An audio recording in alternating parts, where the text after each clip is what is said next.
با افتخار سیومین سالگرد استقلال دولتی جمهوری تاجیکستان و 50 سالگی دانشکده تربیت جسمانی تاجیکستان به نام جهان پهلوان سید مومن رحیمов 17مین کنگرس بین المللی علمی در موضوع ورزش‌های علمی و ورزش برای همه آغاز گردید. در جمع آمد وزیر ورزش فدراسیون روسیه، رئیس اساسیاسیون بین المللی مکتب‌های عالی کسبی تربیت جسمانی و ورزش، رکتوران دانشگاه و دانشکده‌های ورزشی کشورهای اتحاد دولت‌های مستقل، رهبریت وزارت معارف و علمی جمهوری تاجیکستان و کمیته کار با جوانان و ورزش شرکت نموده در موضوع حرکت معاصر المپی، دستاوردها، مشکلات و عامل‌های خفی آن معروضه‌ها نمودند. ضمن سخنرانی افتتاحی خود رکتور دانشکده تربیت جسمانی تاجیکستان شودی سفرов ابراز نمود که با دستگیری و سیاست خردمندانه و ورزشپرورانه اساسگذار صلح و وحدت ملی پیشوای ملت پرزیدنت جمهوری تاجیکستان محترم امامعلی رحمان در کشور شرایط‌های واقعی انکشاف ورزش فراهم آورده شده. ده‌ها قهرمان‌های جهان و پرچمبرداران کشور به وای رسیدند. محض با ابتکار پیشوای ملت در دوردست‌ترین دهات دیار ورزشگاه و میدانچه و تالارهای معاصر ورزشی بنیاد می‌گردند. افتخار اهل دانشکده است که امسال در برابر 30 سالگی استقلال دولتی همزمان 50مین سالگرد بارگاه بزرگ ورزشی را تجلیل می‌نماییم. در ادامه جلسه مهمانان به سخنرانی پرداخته از رشد ورزش در تاجیکستان، انفراستراکتور ورزشی، افزایش شماره ورزشگران کسبی اظهار قناعتمندی نمودند. همچنین در جمع آمد تنتنوی به 8 نفر از مهمانان حضور داشته از جمله به وزیر ورزش فدراسیون روسیه طبق قرار شورای عالمان دانشکده تربیت جسمانی تاجیکستان عنوان فخری دکتر فخری دانشکده تربیت جسمانی تاجیکستان به نام سید مومن رحیمов تقدیم کرده شد. Мы имеем возможность познакомиться с теми достижениями, которые были в течение этих 50 лет обеспечены слаженной работой коллектива института, общественности спортивной. И видим, что президент Республики Таджикистан Эмомали Рахмон очень большое внимание уделяет вопросам развития спорта, воспитания молодежи. И, конечно, те условия, которые созданы в институте, они позволяют на высоком уровне обеспечивать подготовку спортивных кадров.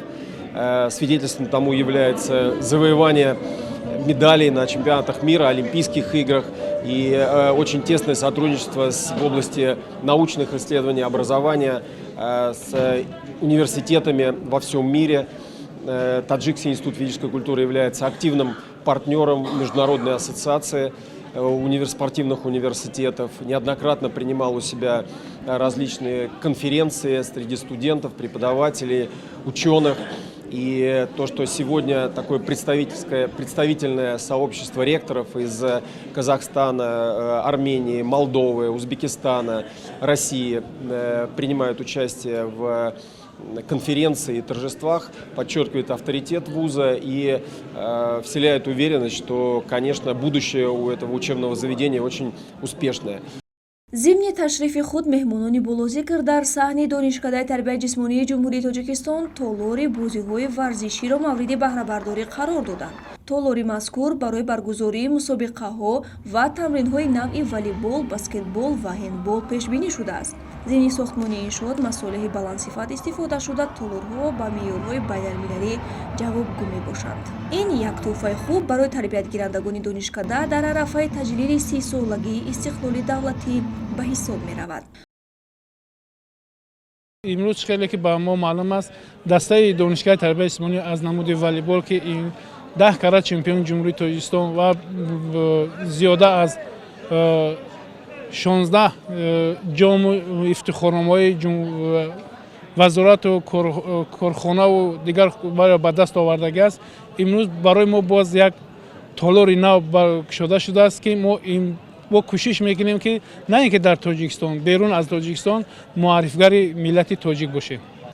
در ادامه تشریف خود وزیر ورزش فدراسیون روسیه و دیگر مسئولین ساحه از رفت مشغولیت‌های نظریوی و عملی و تمرین‌های دانشجویان دیدن کرده به سطح و صفت بهای بلند دادند. Очень впечатляет, во-первых, успехи Института физической культуры за 50 лет его развития. Столько, там, по-моему, 35 тысяч специалистов, которая сегодня работает в каждом уголке вашей огромной страны, в каждом кишлаке, горном селе. Вот, значит, мы познакомились с военной кафедрой. Сегодня ректор озвучил цифру, что уже несколько сотен офицеров высшего, так сказать, класса, майоры, полковники, они руководят вооруженными силами Таджикистана. И все они, так сказать, выходят из стен Таджикского института физической культуры. Поэтому сегодня вот настоящий большой праздник. ёдовар мешавем ки ҳоло дар донишкада 5 факулта ва 20 кафедра фаъолият мекунанд. ин даргоҳ дорои як майдончаи варзиш, 2 майдони калони футбол, 3 майдончаи волейболбозӣ ва баскетболбозӣ, 2 майдони варзиши сабук, 5 толори варзиш, 1 шаҳраки ҳарбӣ, хобгоҳ, ошхона ва китобхонаи бадеӣ ва таълимӣ мебошад.